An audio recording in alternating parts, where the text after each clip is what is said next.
Deb Krier is a coalition builder and warrior rewriting the playbook on how to live with cancer. Diagnosed with stage 4 triple positive breast cancer in 2015 and then diagnosed with thyroid cancer in 2023, she's on a mission to ensure that we are no longer fine with cancer.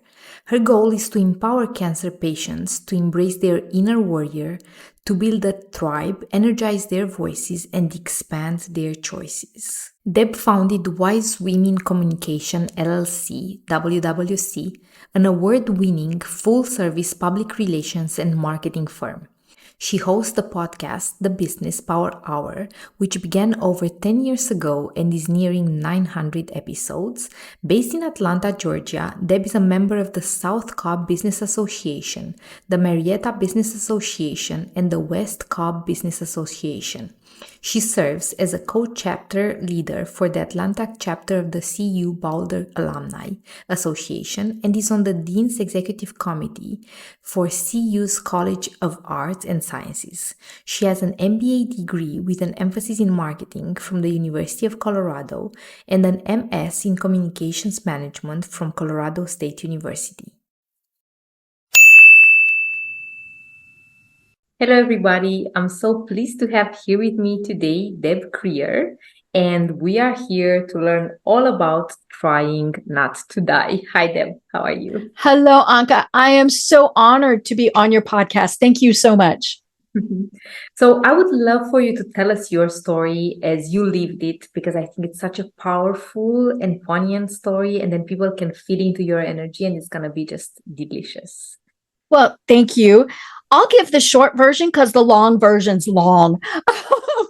So back in 2015, I went and had my annual physical, had my mammogram, and they called and said, you need to come back. Now, I used to work for an oncologist and for the American Cancer Society, and I knew that was not the machine malfunctioned. So I went back, had another mammogram done, and the computer actually found the problem. It was so small that the human eye could not see it. And so I had what they call microcalcifications, which, upon doing my research, discovered that 95%-ish of all women of a certain age start getting these microcalcifications. Happens when the hormones change in your body.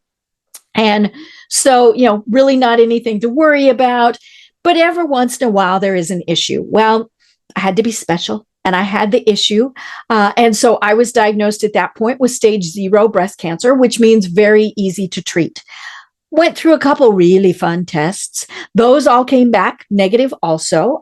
Finally went in and had a little bit more detailed type of surgery, actually, and discovered that not only did I have a different, I had breast cancer, it had spread. And so I went from stage 0 to, at that point, stage 3, because my lymph nodes were involved. And then all of a sudden it was like, okay, we got to get very aggressive in treating this. So had my first chemo treatment, which was a massive dose of 8 different drugs, because these little microcalcifications are actually throughout my entire body. So I was like, okay, let's just zap the whole thing. And I ended up with a complication that happens in less than 1% of the time that people take these drugs, and almost died. Came within, in fact, my doctors were arguing over how fast I was going to die that day. And I remember thinking, excuse me, I can hear you. Now, my husband says the conversation was a little bit different than that, but it's pretty close to what they were saying. So I went into a septic shock, which is, in most cases can be terminal. And so ended up spending 7 weeks in the hospital, all sorts of other complications, because like I said, I had to be special. And then, got home. I decided to have a double mastectomy, and had a complication from that because, again, I'm special. And so, just kind of have gone along since then. There have been quite a few other issues, and every time I'm like, okay, now what? And away we go. I have decided that the biggest thing that I can do in going through this is to keep my sense of humor and really have a lot of fun with it, just, try and make people laugh as I'm on this journey. I was encouraged last year to start trying not to die.live. That's actually the website URL, but it works out nice because live is also an acronym. But it, like I said, I was encouraged to start that because people said, I did not go through my journey without using it to help others. And so that really is what we want to do, is help everyone else, who is on their journey with cancer. I was diagnosed with a third cancer earlier this year, thyroid cancer that we caught so early that they removed my thyroid and said, okay, you're done. No further treatment or anything like that. So that was very good. But it has been quite the journey. But it's been so wonderful to see the community grow and to know that we are helping others to be heard and to build, we call it building a tribe, because I think that we're not survivors. We're not patients, right? Look, who wants to be those things? We're warriors, because in many cases, we are in the fight of our lives. And so what we have to do is build our tribe of people around us. And that's what's really going to help us heal in whatever way we're going to heal to get through this time of our lives. Yeah, that's so poignant. And of course, it's funny. It's a funny story. And I love that you have this energy that brings so much laughter and invites actually laughing, not at cancer, but finding humor in this. You have to, right? And it's funny, one of the things here in the States is, anytime you go in, they want your name and your date of birth. And so I have been known to look at them and smile sweetly and say, Anastasia Beaverhausen. Now, I don't have a date of birth for her. I really need to. And so it's funny. I'm actually still in treatment. So I go in every 21 days and have an infusion. And I was one of the few people there for some reason. And so we went with this. So now I am Princess Anastasia Beaverhausen. So this is an alter ego that you created. It is. And you know what? She's pretty tough. She's gonna do whatever it takes. Yeah. And I love what you invited into our consciousness, the story of empowerment. So liberating patients from the stigma of being a cancer patient and inviting them into this warrior archetype. And also constructing the tribe around us. Because we all know that life is so much easier and so much more beautiful when we do the support of our community. Right. Right. And we are warriors. But as you said, many times we just want to hide. Especially when you get a very serious diagnosis.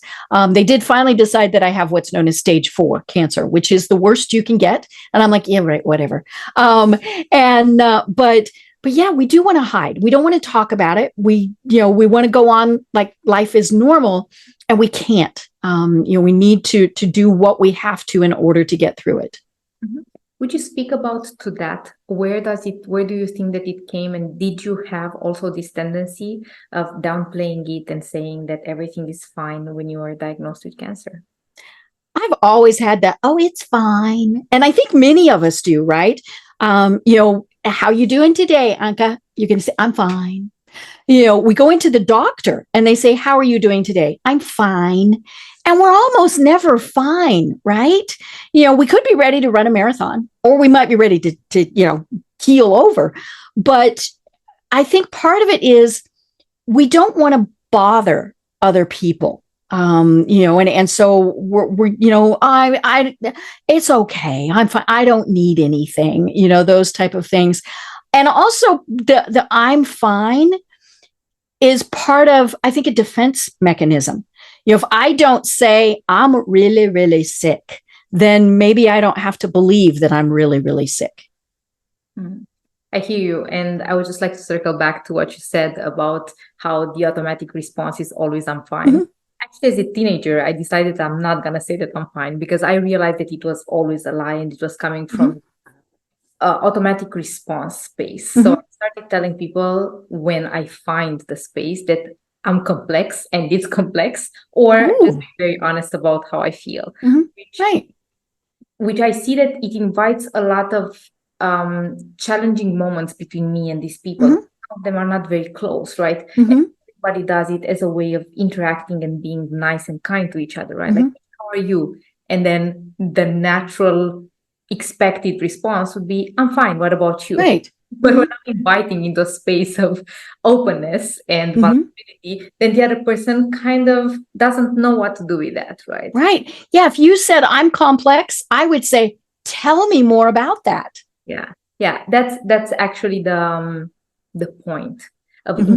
inviting the automatisms to be dropped and inviting people into a space of curiosity. Mm-hmm. About what you said about well, in general, your journey and bringing humor into it, because humor opens the spaces for Mm-hmm. vulnerability. And Right. you understand that humor usually tackles the seed of seriousness, but then adds this layer of Mm-hmm. humor. And then if people can pick up on that, then you can actually, through humor, get into spaces that are more Mm-hmm. profound, deeper, and just more full, more meaningful. Mm-hmm. Right. And there's also physical reasons why we need to go into things with humor, right? When we laugh, there are endorphins in our body that are released, and it does make people more comfortable. Now, obviously, there's inappropriate humor. When I have to tell people my real name, I tell them my real name. Otherwise, we could get all sorts of things confused. But it's you just it's hard to feel bad and sad and depressed when we're finding humor. And it might be that we watch a funny program on TV, or we listen to a comedian, or just poke fun at ourselves, but yeah, if we can bring some humor in. And one of the things, when especially if I'm at one of my medical treatments, whether it's a doctor or whoever, they've got a really serious job and a really hard job. I mean, especially a lot of my doctors, I have a lot, they're dealing with people who are very seriously ill. So if I can make them laugh, I'm feeling better about myself too. Yeah. Yeah, that shows a lot of compassion on your side, and like this, to unlock that capacity when you could also just really make it about yourself and be like, Mm-hmm. hey, this is my thing. Everybody should focus their attention. Yeah. Hello, sick person here, right? And it's funny because my doctors all know that if I'm not upbeat and cheery, there probably is something going on. And so then they know, okay, let's probe a little bit more, just to see what's going on, because sometimes I won't tell them. It goes back to, I don't want to deal with it, so I'm just not going to talk about it. Yeah. Yeah. I hear you, and I imagine that for somebody who is used to your cheery personality to experience that side of you, they really understand that something profound is happening. And I think it's also beautiful to invite those moments, because I celebrate your journey and I celebrate how you're dealing with things. I think that it's I can see so much radiance coming from you, and it completely redefines the way that I interact with you. I had a friend who had cancer, and she was sharing that the most difficult part is not the cancer itself, is the way that people view her. Right. The people, and the fact that she has to deconstruct that for herself so that she can live with who she is and with experience, without taking this layer of all these external perspectives and all the projections of the people outside of her. Right. Yeah. And that's one of the questions I get the most is, my friend, my coworker, my wife, my husband, my child has cancer, and I don't know what to do. And we, in many cases, treat it like if somebody has died. We don't say anything, and because we don't know what to say. So we don't say anything. And then we think, you don't love us, right? And so in many cases, we just want to hear, I'm sorry. I'm really sorry you're going through this. And I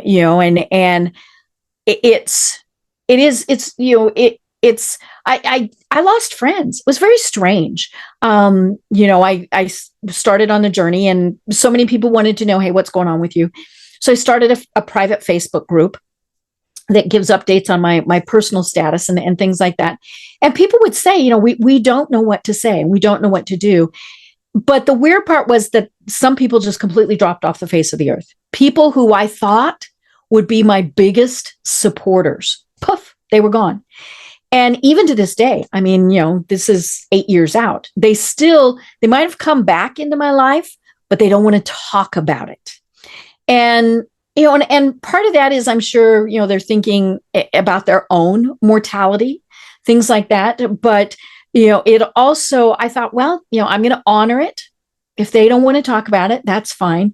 But I also found people who I didn't even think knew I existed have been some of my biggest supporters. And that's where I think it is so important for anybody on any type of journey like this. Now, obviously, some people, they just want to get in their little corner and hide. But we need to realize that we need other people. That is how we're going to get through it. And so give them the honor of allowing them to support us in whatever way that they can. Yeah, that's very beautiful and thoughtful. And I'm thinking for myself, I think in so many moments there is just this inadequacy. You don't really know what to say. Right. And for somebody like you, people cannot pity you, right? Because there is no space to pity you or to feel sorry for you. So I know you whine at me, and if they're like, "Oh, we're so," I get annoyed. I mean, you exude so much groundedness and power and radiance and aliveness, right? That to me it feels that I am truly sorry for your life experience. I really didn't have to go through this, but I also see what you're making out of it, and it's so powerful. In certain ways, I can see the calling. I can see the reason behind it all and what you chose to create out of it, right? And that was a very personal choice, because you could have any other direction, which was totally. Yeah, because I didn't want to be Miss Cancer Girl, right? But yeah, it was, like I said, but I did have to have people tell me, you need to do this. Yeah. And I'm also that person who, if someone tells me that, I just got a diagnosis, I'm not the person that, oh, I'm so sorry for you. Oh, I'm usually going to say words that we can't say on this program, and I will say, okay, blank, blank, blank, and I'm also the person that sometimes, if I feel like they need it, I'll say, you know what, buck up. You're tougher than this. And it's funny because I have people who tell me they need that. They don't need the, oh, we're so sorry. They need somebody to say, get a grip. Yeah. I'm curious about what you made out of it when you were initially diagnosed with stage 0, and then in a very short period of time, you were diagnosed with stage 3 cancer. What was your relationship? Do you hold any spiritual beliefs about God or the universe? And how did you construct the cause around this? Right. Well, I'll be honest. I'm one of those people that goes to church when my mom makes me. But I do believe that there is a higher power and definitely energy that is around us. And and I was annoyed, right? I was like, really? No, this. In fact, I told my doctor that's not on my schedule. No, but I do think that there is something, and one of the things is I feel it, like when I go in for something serious. When I went in to have my surgery in July to have my thyroid removed, I of course had told all my friends, supporters, and I did not feel like I was alone when I was in there. There was kind of this healing and supportive bubble that was around me, because I knew all these people were sending thoughts, prayers, good wishes, whatever it was.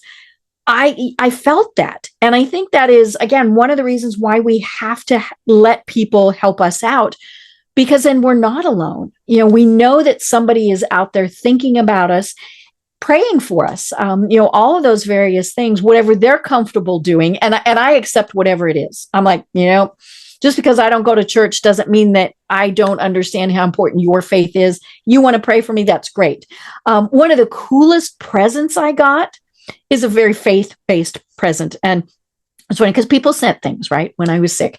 And it's this handmade teddy bear, which in and of itself is just the cutest thing in the world, right? But the note that came with it, and this was one of those where I didn't know this person even knew I existed. The note with it said, "My church choir prayed over this." That bear has a place of honor in my house, away from any of the dogs or cats that ever might get near it. And that just was incredible to me, to know that these people who had no connection to me at all had done something so special. Yeah. I really appreciate the fact that you get to see the energy of support Mm-hmm. in everything that you are doing, and that you feel that support even in your physician's office. Mm-hmm. You mentioned something, or you pinpointed at something.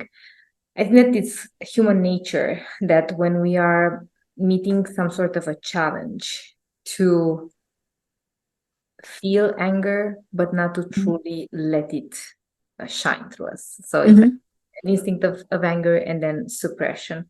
So I'm wondering, how are you alchemizing your strong emotions? Because I imagine that you experience them just like any other normal human being.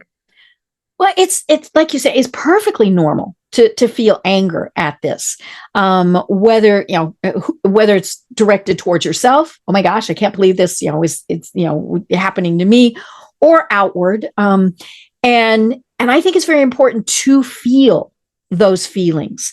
We also are going to feel sorry for ourselves, right? We're going to have the pity parties. And again, I think that's very important. I think when we ignore those negative type of things, that's just as destructive, because it is human nature to feel that. I tell people, yeah, I have pity parties. Sometimes I wake up and I'm like, I hurt all over, and so I'll lay there and I'll be kind of, oh, woe is me. And some of it is, why did this have to happen, right? But the key is then to get out of that pity party. And I know that there are some people who need assistance with that. They need to talk to, whether it's a support group or counseling or something like that, because we can't stay in those negative places. We do have to at least kind of get to, we don't want to be Pollyanna and be happy. But, we, for one thing, it's not good for our bodies and our souls and our spirit and our mind to be negative. And so we need to feel it, acknowledge it, and then let it go. Yeah. So is this a process that you are doing every time that it arises in you, or is it like an umbrella concept for dealing with life in general? It's kind of an umbrella concept, because there are other things that we get annoyed at too, right? Road rage and all of these various things. And so it is, we do have to go, say a couple bad words, maybe make a bad gesture or two, as long as we're not really acting on those, right? We don't want to, but we do need to feel that, but I also feel it's so important to pass positive on. I have an inspirational daily calendar, and one of the ones a couple of days ago said, "Smile at someone. It might be the only time someone does it all day." And I really believe that, that we need to smile, even if it's just somebody that you're passing in a store or something like that, smile at them, because you don't know what they're going through. And it might be the only time that somebody smiles at them all day. Yeah, I love that. This reminds me of something that I read on your website, which is that you believe not only not doing harm, but also in extending and doing as much good as possible. Right. And that's kind of a message toward medical people, because they have their Hippocratic oath here. And it is, they first do no harm is actually what it starts with. And, but I think that medical people in particular, they mean well. I mean, love all my care team. But sometimes I think they forget that they can go past and they can do good. And maybe that's why I really like all of my doctors. I fired 3 doctors through this whole process. They were good. They were skilled. One of them saved my life. I mean, but we didn't hit it off. They didn't appreciate me. I didn't like them. I mean, all sorts of things. And I thought, these are long-term types of people I'm going to be dealing with. They need to get me, and so I think it was something that, with somebody else, they might have been totally different. But it is, how as a medical care provider can you do good? That the nurse that I see in my oncologist office, I stop in, like I said, I'm there every 21 days. And so I wave and and she never, ever fails to tell me she loves me. I'm a patient, right? And of course, I look back at her and I say, I love you too. And I think that's one of those things that I've learned also is, with our friends. Now, maybe not your business associates. They might think you're a little wackadoodle, right? But especially with our friends, we need to tell them, I love you. And be sincere about it. It's not the guy thing of, hey, love you, dude, right? And it's, I've noticed it really startles people sometimes because they're not expecting that. But I think it is so important. And the funny thing is now with many people, it's gotten so much into that habit where we always say it to each other. And I think that is something that we need to do also is just, tell the people, and maybe you don't love them, but tell them thank you. The person at Starbucks that got you your coffee, tell them thank you. And it's actually funny. That's how I got the name Trying Not to Die. When I was so sick in the hospital, my mom came from Kansas. I'm an only child. So this was, of course, catastrophic. And so she came and it was great. It meant that somebody, either my husband, my mom, or a friend was always with me in the hospital. But some medical person came in and did something and flitted back out. And I got the mom look, the disapproving mom look, right? And I went, what? And she said, you did not say thank you. Like I'm 4 years old, right? And I said, oh, for God's sakes, Mom, I'm trying to not die. But it did impress upon me. Say thank you to people. I don't care who they are, what they're doing. Say thank you. Somebody opens a door for you. Thank them. Again, it might be the only time all day somebody says it to them. It's so interesting because I do relationship coaching, and one of the things that is at the basis of any relationship, we think about all these things, how to mitigate conflict and conflict resolution and all that. But the most important thing is that basis of being a normal human being. Right. Thank you. And what you mentioned about reinforcing, or not reinforcing, just being honest about loving. Because right. in ways, many of us just grew up without having that as a norm, even if our parents or our caregivers did care about us. Right. They loved us, but they didn't say they loved us. Yeah. So it's just a beautiful invitation of stating what is, and understanding that it is important for people to hear that. Just like for the people in the medical community, I also had all sorts of experiences within the medical community, and it was just so heartbreaking to see how so many of them are completely numb and disconnected. And then when they have a lot of compassion, it must be really difficult for them to see so much pain and just death and all these terrible things happening on a daily basis. And at the same time, each new person that goes there is somebody who's rarely going to the doctor because they are cheery and happy about something. Right. Yeah. I mean, granted, we have our annual checkups, but other than that, most of the time, and even at your annual, you're going, right. And so, yeah, I have so much respect for our medical professionals. And maybe that, I was very blessed when I worked for an oncologist, and it was over 30 years ago. He was a wonderful, wonderful, caring doctor. And, and I remember thinking, how does he do it? How do the staff do it? When they know that it's not going to be a good outcome. I mean, how do they do that every single day? Same thing with, say, law enforcement. How do they tell someone that their loved one is gone? It's just, so any compassion that we can show to them, we need to. Yeah. I often think about the stories that are, the impossible story. And I'm wondering if it could ever happen that the medical practitioners are also taught in more soft skills, right? Mm-hmm. I feel that there is so much space for them to improve the way that they break the news Mm-hmm. Right. for another person, but also this in a certain way when they are providing diagnosis, I Mm-hmm. feel Right. coming from this space of all knowing, and Mm-hmm. there are so many people who rewrote the story and Mm-hmm. prove the medical community wrong. Mm-hmm. Mm-hmm. But that's maybe a utopia, and it can't really happen because you need somebody Mm-hmm. to also kind of, be the strong hand and tell you what are the prospects and what are the Mm-hmm. Mm-hmm. But you can do it with compassion. I speak to medical people all the time, and and I'm often called if they have students or they'll bring students to me, and I tell them, okay, please remember, I am a person. I'm not a patient, and treat me like you would want your mother, sister, whoever treated. And I tell them, and I'm also not a diagnosis. It was funny when I was at my surgeon's office several months ago for the follow-up on my thyroid cancer. I heard them out in the hall say, the thyroid cancer is in room 4. And I went out.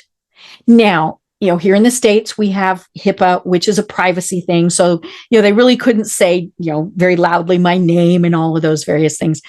But I went out to them and I said, I'm much more than the thyroid cancer.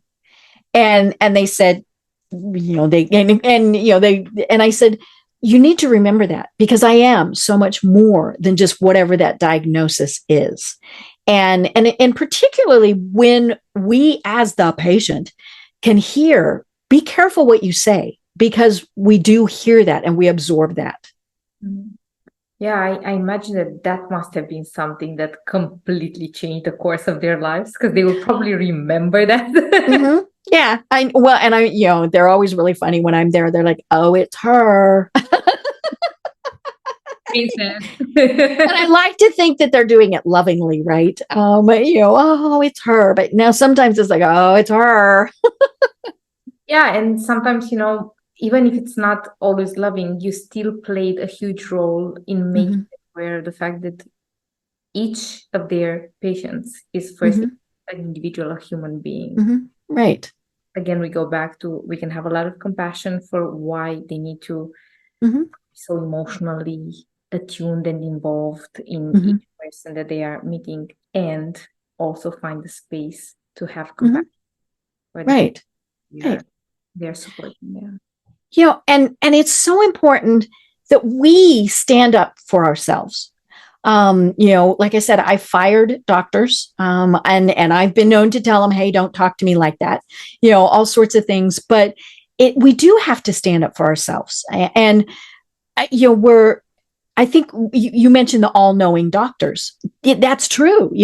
We defer to them, but it's so important to say, I don't understand what you're saying. You used words that just went right over top my head. And it's especially when you're dealing with something like cancer, because our brain shuts off, just shorts out, right? And I tell people, when we go to the doctor when we've got the flu, you go home and you go, when was I supposed to take that medicine? Right? And it's so much more so when you're dealing with a very serious diagnosis. We just don't pay attention. So we might have to ask them, but we need to give them feedback. One of the doctors that I decided to switch from, I got home after surgery and had 0 instructions, nothing. I had no idea. And I had drains. I had these tubes coming out of my body that I knew absolutely nothing about how to take care of. So I turned to my community and YouTube, right? We all go to Google for things like this.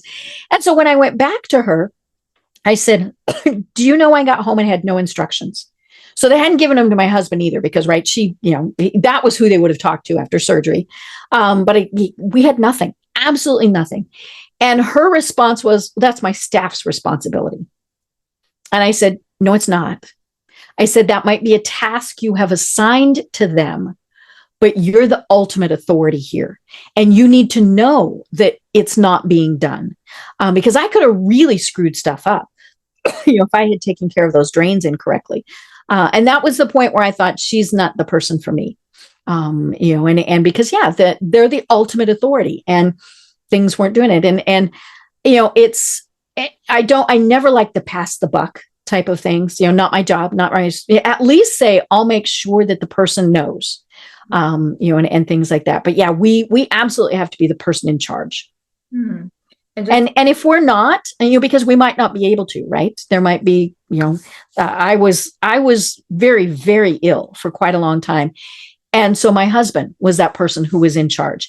And so he knew this was what I wanted. This is what I didn't want. And, and they knew he was the person in charge, and he was going to be that person in charge, and not, oh, okay, doctor, whatever you say. And I think that's, and it's also, it is that important discussion you need to have with people to tell them, these are my wishes. Yeah.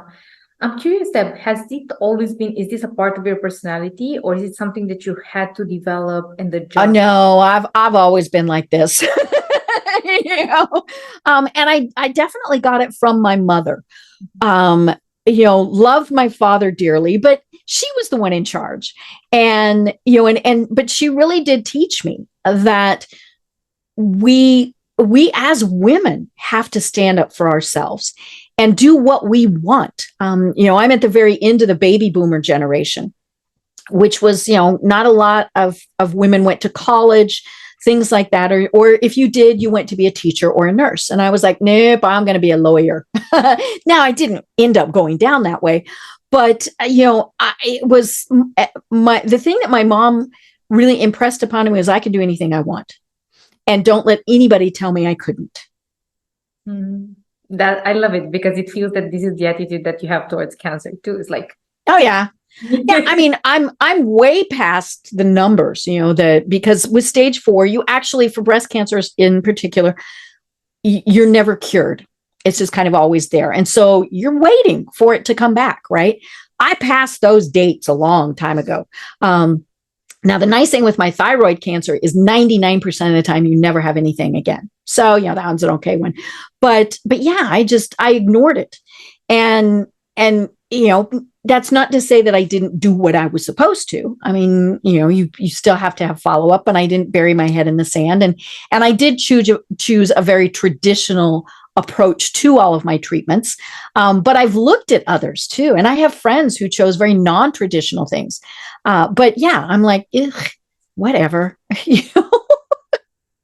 Yeah, it feels more that you defeated it, not that you ignored it, that you won. Mm-hmm. Yeah. And that maybe comes back to the warrior thing.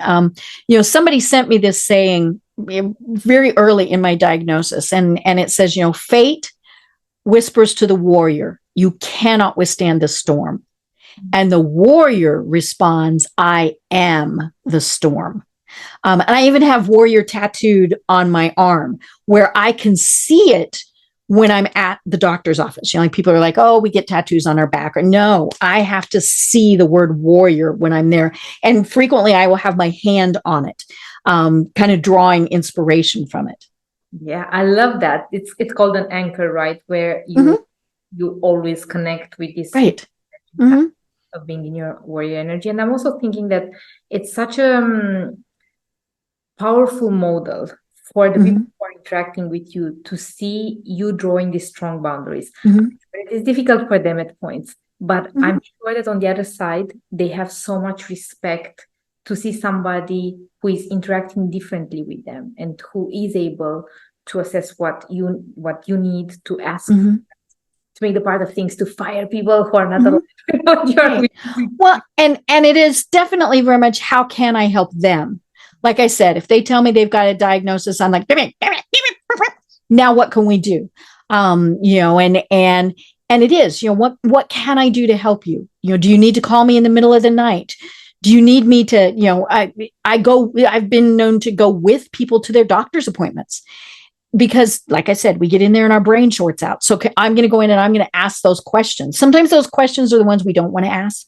What are my chances? Right? Am I going to get really, really sick? All of those various things. I'll ask those questions. And, so how can I advocate for them? So these are the people in your community that you are supporting. And some of them are people I don't even know. I mean, I did a Facebook post one time, about something along the lines. And most of my Facebook posts are public. I don't have anything to hide. My clients follow me. I'm not going to post anything controversial or anything like that. And I was saying something, and this person who I didn't even know, he just, he responded, "I have never felt so alone in my life." It broke your heart. It was just crushing. So of course I immediately, what can I do? What can I do to help? More importantly, other people said, what can we do? And that was just, and these were, people who didn't know him and all these things, but it was, what can we do? How can we help others? Like I said, sometimes it's just smiling at them, but how can we help others when they need us? Mm-hmm. And I think it's so profoundly changing your perspective, because so many of us, regardless of what we are battling in this life, we are single focused on us. Oh yeah. I tell people I'm an only child. I did not learn how to share. and I'll be the first to admit somewhat, if not more, self-centered. I think we're all like that to some degree, but there are times where I have to consciously, though, think, well, get out of your head, help those people. And that's what I wanted to celebrate, right? Like, it does mean that you are going into service and you're constantly pushing yourself to go and support other, or not pushing, coming natural. And it's this moment for you to help other people. So I want to celebrate that aspect and to thank you. Between the single focus that we are naturally prone to, your choice of being in service and supporting other people on their path, on their journey. Yeah. Right. And it's how can we help others? But the biggest thing though is also we have to help ourselves first. We have to take care of ourselves, our mental health, our spiritual health, our emotional health. Somebody said this a while ago, and I just love this analogy. When you get on an airplane and they're going through the safety things, they say, when the masks drop down, put yours on first before you help someone else. And I think that is definitely the key is, we have to help ourselves before we're able to truly help someone else. Yeah, 100%. So we haven't really spoken about the fact that you are a businesswoman, and I am. And you spoke about the fact that businesses do not get cancer. So why is that? Right.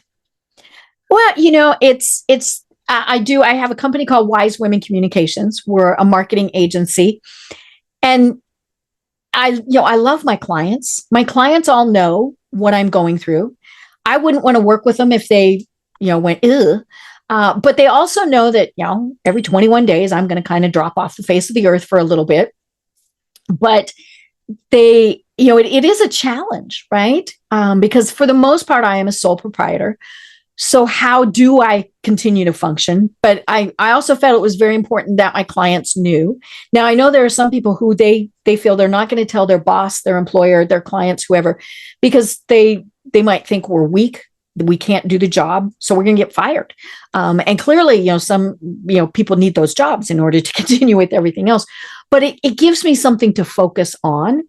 And I tell people hospitals and doctors' offices all now have really, at least here in the States, have really good Wi-Fi. I work merrily along and they never have any idea that I'm in the hospital or anything like that. But I think it is important to do as much normal as we possibly can. And that's working. Yeah. And this is what you are encouraging people to also do, to live as a way to cancer. Yeah. You also shared with us a resource that is going to be available in the description, in the notes, which is around the steps that can take when there's somebody who has cancer. So maybe share that briefly, and then everybody can also access the document in the notes. Well, of course, I have to open it. It's fine. I get asked about this all the time, and then I forget to have it open on my monitor. How do we get through this? It's so important. Like we said, you have to stand up for yourself. You have to ask those questions. I tell people, especially when you're going for the first time to the doctor, and getting the news, right? Take someone with you, because they're the ones that are going to take the notes. They're the ones that are going to ask the questions you forgot, all of those various things. But it's about, how can you really take charge of what you are doing, and really just be the person who is in charge of your life, your care. One of the things, and I don't think this is on the sheet, but get rid of the toxic in your life. Those friends that are gonna, and or they're gonna tell you the worst things. I mean, I've had people tell me some of the strangest things. They mean well, but it's like, no, I don't. Don't need to know that. I don't need to know how many times you got sick, or all those various things. And so I try really a lot to not do that when somebody asks me. I'm like, because all of our stories are different, but it is very much about how are we going to take care of ourselves and get through this, as we are going, and hopefully this is just a small part of our journey, and we put it in the past, or you kind of continue to deal with it, but how do you move on? And like I said, I don't want to be cancer girl. It's just one of the things that I had that happened. Yeah. This was lovely, and thank you so much for honoring that. Anca, what a delightful conversation. So where can we find you online if anybody wants to reach out and find out more about your marketing services and your journey?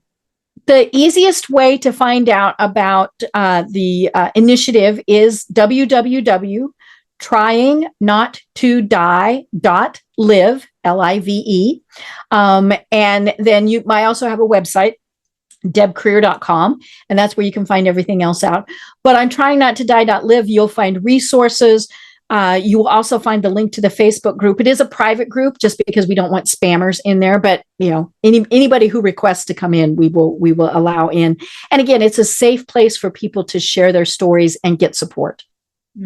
Amazing. I'm really honoring your journey and your willingness to open this space for everybody to be welcome and to share their stories. Is there anything else that you'd like to share? No, it's just, I thank you so much for allowing me this opportunity. I listened to some of your other programs. They're absolutely delightful.